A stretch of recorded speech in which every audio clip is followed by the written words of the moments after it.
আজকে বৃহস্পতিবার আর সন্ধ্যে এখন 6:30। নমস্কার, আমি রাই আর আমার জগতে আবার সবাইকে স্বাগত। আমি প্রত্যেক বৃহস্পতিবার করে বাড়িতে কর্পূর জ্বালাই। সকালেই পুজো করার সময় জ্বালিয়ে দিই, কিন্তু আজকে সকালে জ্বালানো হয়নি বলে আজকে সন্ধেবেলায় সন্ধে দেখাতে গিয়ে এই কর্পূরের আরতিটা করে দিলাম। বাড়িতে কর্পূর জ্বালালে কিন্তু খুব ভালো একটা ভাইবস আসে পুরো বাড়িটাতে। আমার তো ভীষণ ভালো লাগে, আর গোটা বাড়িটাও বেশ কর্পূরের গন্ধে ভরে যায়। সন্ধে দেখিয়ে চলে এসেছি রান্নাঘরে। আজকে রাতের তো খাবার ব্যবস্থা করতে হবে, তাই আজ দেরি করলাম না, তাড়াতাড়ি চলে এলাম। এসে দেখছি নুনটা শেষ হয়ে গেছিল, তাই প্যাকেট কেটে নুনটা ঢেলে নিলাম। আর আজকে রাতে করবো একটু মটরশুঁটির কচুরি। সারা শীত গেল, একটা দিনও এই কচুরি তৈরি করে খেলাম না, তাই আজকে ভাবলাম যে আজকে রাতেই করব। কচুরির জন্য ময়দাটা মেখে নিচ্ছি। দিয়েছি অল্প একটু নুন আর একটু চিনি আর অনেকটা সাদা তেল। ভালো করে ময়ম দিয়ে ময়দাটাকে মেখে নেব। আর মাখার সময় আমি গরম জল দিয়ে মাখছিলাম, তাতে একটু নরম থাকে ডোটা। আর বৃহস্পতিবার করে আমরা নিরাম খাই বাড়িতে। আসলে সারা সপ্তাহ মাছ মাংস খাওয়া হয়, তো একটা দিন নিরাম খেতেও ভালো লাগে, আর সেই জন্য আমরা বৃহস্পতিবারটাই খাই। ময়দাটা মাখানো হয়ে গেলে ডোটার গায়ে ভালো করে সাদা তেল মাখিয়ে চাপা দিয়ে রেখে দেব, যাতে না ডোটায় হাওয়া লাগে আর শক্ত না হয়ে যায়। বৃহস্পতিবার করে যেহেতু আমাদের নিরাম, সেই জন্য আমি প্রত্যেক বৃহস্পতিবারই ভাবতে থাকি যে কী রান্না করা যায় যেটা নিরামও হবে আবার খেতেও ভালো হবে। ময়দাটা মাখানো হয়ে গেলে আমি মটরশুঁটিগুলোকে ভালো করে ধুয়ে সেদ্ধ বসিয়ে দিয়েছি। এই সবুজ মটর সেদ্ধ হতে বেশি সময় তো লাগে না, তবে ভালো করে সেদ্ধ হয়ে গেলে একটা মিক্সির জারের মধ্যে ওই মটরগুলোকে আর সঙ্গে দিয়েছি অল্প কয়েকটা আদার টুকরো আর দুটো কাঁচা লঙ্কা আর অল্প একটু জল দিয়ে ভালোভাবে ওটাকে বেটে নেব। খুব সুন্দর একেবারে যেন মিহি হয়ে যায় সেইভাবে বাটবো। আর মটরটা যখন সেদ্ধ হচ্ছিল তখন আমি আর একদিকে আলুগুলো কেটে নিচ্ছিলাম। করব আজকে একটু নিরামিষ আলুর দম। এই আলুর দম দিয়ে মটরশুঁটির কচুরিগুলো খেতে বেশ ভালোই লাগবে। আলুগুলো আমি বেশ ভালোভাবে সেদ্ধ করে নিয়েছি, আর তারপর এদিকে আমি কচুরির পুরটা রেডি করে নিচ্ছি। প্রথমে গরম তেলের মধ্যে দিয়েছি আমি একটু অল্প করে গোটা জিরে ফোড়ন, তারপর ওই মটরশুঁটির পেস্টটা দিয়ে দিয়েছি। যেহেতু আমি বাটার সময় নুন ব্যবহার করিনি, তাই এখন আমি পরিমাণ মতো লবণ আর একটু মিষ্টির জন্য চিনি দিয়ে দিয়েছি। আর ব্যাটারটা যখন একদম মাখা মাখা হয়ে আসবে, সেই সময় আমি দিয়েছি অল্প পরিমাণে একটু ছোলার ছাতু। এই ছাতুটা দিলে টেস্টটা তো অনেক গুণ বেড়ে যায়, আর ওটার মধ্যে যে অতিরিক্ত পরিমাণে জলটা থাকে সেটাও এই ছাতুটা টেনে নেয়। মটরশুঁটির পুরটা রেডি করে নিয়ে আলুগুলো আমি ভেজে নিচ্ছি। খুব ভালোভাবে ওই গোল্ডেন ব্রাউন কালার আসা পর্যন্ত আলুগুলোকে ভেজেছি। এরপর করে নিচ্ছি আমি আলুর দমটা। যেহেতু আজকে নিরামিষ আলুর দম বানাবো, সেই জন্য তেলের ওপরে প্রথমে একটু হিং দিলাম। হিংটা দিলে টেস্টটা অনেকটা বেড়ে যায়। আর দিয়েছি তেজপাতা, একটা শুকনো লঙ্কা আর গোটা গরম মশলা। আর তারপরে দিয়েছি আদা বাটা, ওই 1 চামচ মতো। আদাটাকে খুব ভালোভাবে ভেজে নিয়েছি, যত সময় না আদাটা থেকে কাঁচা গন্ধটা চলে যায়। আর তারপরে দিয়েছি হলুদ গুঁড়ো, লঙ্কা গুঁড়ো আর পরিমাণ মতো লবণ। সবগুলোকে দিয়ে বেশ ভালোভাবে মশলাটা কষিয়ে নিয়েছি, যত সময় না মশলাটা থেকে তেল ছেড়ে আসছে। মশলাটা থেকে তেলটা ছেড়ে দেওয়ার পরে আমি ওই ভেজে রাখা আলুগুলোকে দিয়ে দিয়েছি।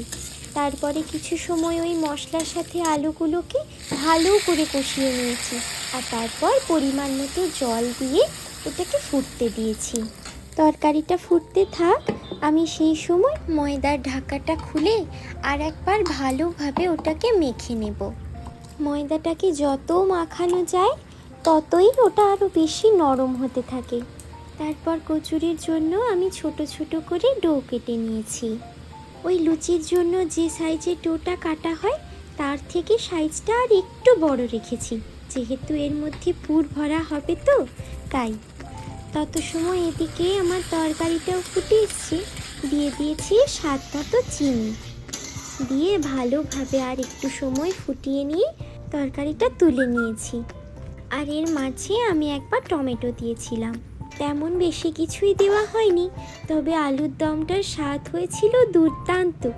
আমি নিজে বানিয়েছি বলে বলছি না, তবে আলুর দমটা খেতে এত সুন্দর লাগছিল যে এত ভালো হবে খেতে সেটা আমিও ভাবিনি।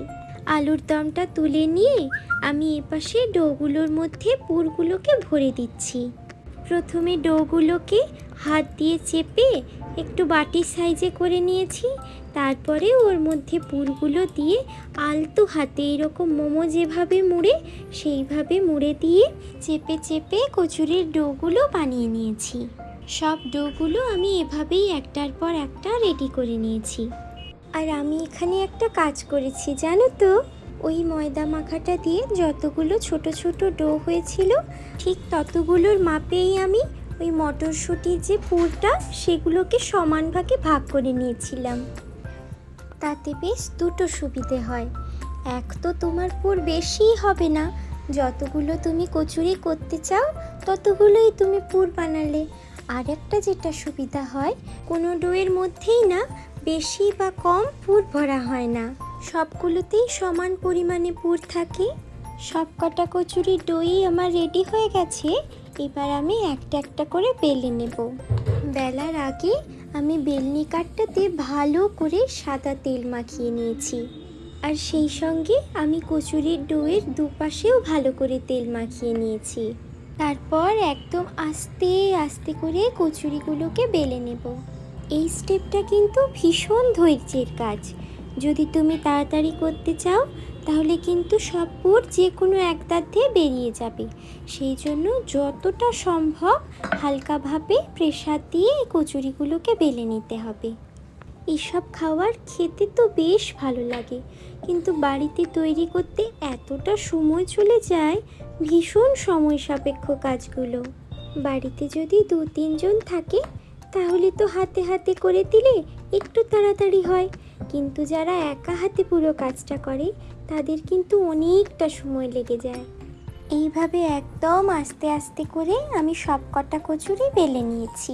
আর তত সময় এদিকে আমি তেলটাও গরম হতে বসিয়ে দিয়েছিলাম।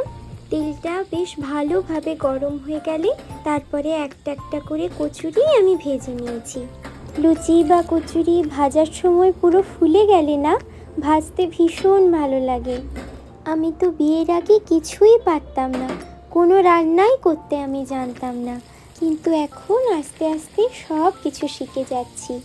সবই সময়ে জানো, বিয়ের আগে আমি কোনো কাজ করতাম না, মানে আমাকে করতে দেওয়া হতোই না। আর এমনিতেও আমার কাজ করতে কোনো দিনই খুব একটা ভালো লাগতো না, আর আমাকে কেউ কোনো দিন বলেও নি কোনো কাজ করার কথা, তাই আমার কোনো কাজই আর সেভাবে শেখা হয়ে ওঠেনি।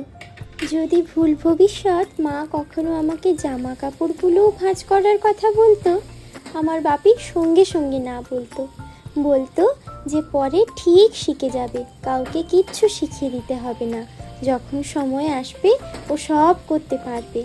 আর এখন যখন মোটামুটি সব কাজগুলোই পারি তখন মনে হয় সেই দিনটার কথা, বাপি ঠিকই বলেছিল, যখন সময় আসবে তখন আমি ঠিক শিখে যাব।